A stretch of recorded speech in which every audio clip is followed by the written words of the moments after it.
오늘은 참된 회개와 겸손의 길이라는 제목으로 말씀을 전하겠습니다. 오늘 3장에 요한은 나팔수와 같이 메시아를 만날 사람들을 준비시키기 위해 예수님보다 앞서서 먼저 보냄을 받았습니다.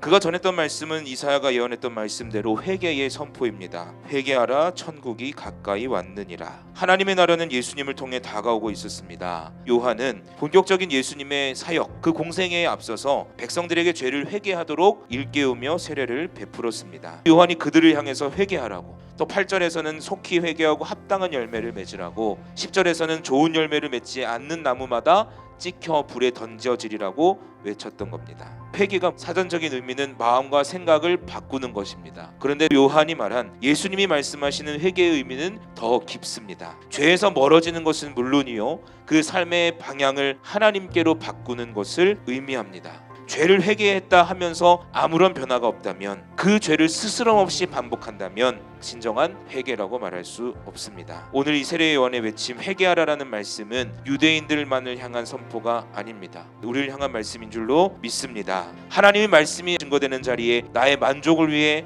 나의 위성을 위해 찾아온다면, 또 신앙인이라 하지만 위선적으로 살며 삶에 아무런 열매가 없다면 그들과 다를 바 없습니다. 세례 요한이 회개를 외치면서 세례를 베푸는 그것이 사역의 전부가 아니었습니다. 예수님이 오심을 준비하며 또 사람들을 준비시키는 일을 했었습니다. 요한은 자신을 겸손하게 낮추며 주님만을 높이는 하나님의 도구로 쓰임 받았습니다. 이런 세례 요한의 삶을 가르쳐 예수님은 누가복음 7장에 내가 너에게 말하노니 여자가 낳은 자 중에서 요한보다 큰 자가 없도다. 겸손하게 주님의 길을 예비하며 하나님의 말씀을 대언했던 요한은 예수님께 엄청난 칭찬과 인정을 받는 축복을 받게 됐습니다. 우리 또한 마찬가지입니다. 세례 요한과 같이 겸손히 하나님을 높이고 하나님의 뜻에 순종하는 자세로 살아야 될 줄로 믿습니다. 그래서 4절 말씀이 요한의 겉모습을 소개합니다. 옷은 낙타털이요, 허리는 가죽띠요, 주식은 메뚜기와 석청이었습니다. 참 보잘것없고 가난해 보였지만 그것으로 만족하고 자족했던 사람이 바로 요한입니다.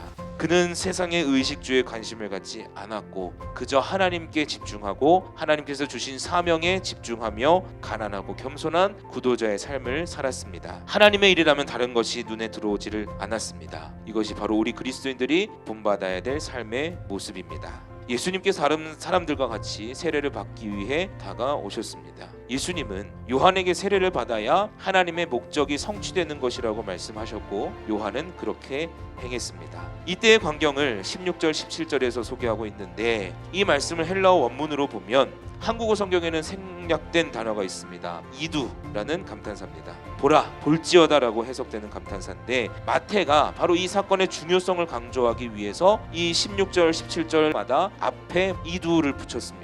눈으로 보라는 것만이 아니라 얼마나 중요한 상황인지, 얼마나 특별한 순간인지, 하나님의 말씀의 성취인지 깊이 깨달으라는 그 강조의 감탄사였습니다. 평화와 겸손과 사랑으로 오신 그 하나님의 아들, 바로 우리 삶의 전부이신 예수 그리스도이십니다. 이것이 온 인류에게 미칠 기쁜 소식이요 엄청난 소식이기 때문에 마태는 이것을 감탄사로서 기록했던 겁니다. 사랑하는 성도 여러분, 오늘 마태복음 3장 말씀을 통해서 진정한 회개를 통해 하나님 앞에 죄를 뉘우치고 고백하며 이전과는 다른 삶으로 변화되기를 간절히 소망합니다. 또한 세례 요한과 같이 오직 하나님의 영광을 위하여, 하나님께서 나에게 부탁하신 그 사명을 위하여 달려가는 겸손한 사명자가 되기를 소망합니다. 평화와 겸손과 사랑의 길을 걸으시는 그 예수님을 기억하며 우리 또한 오늘 한 걸음씩 나아가는 하루가 될 수 있기를 간절히 축복합니다.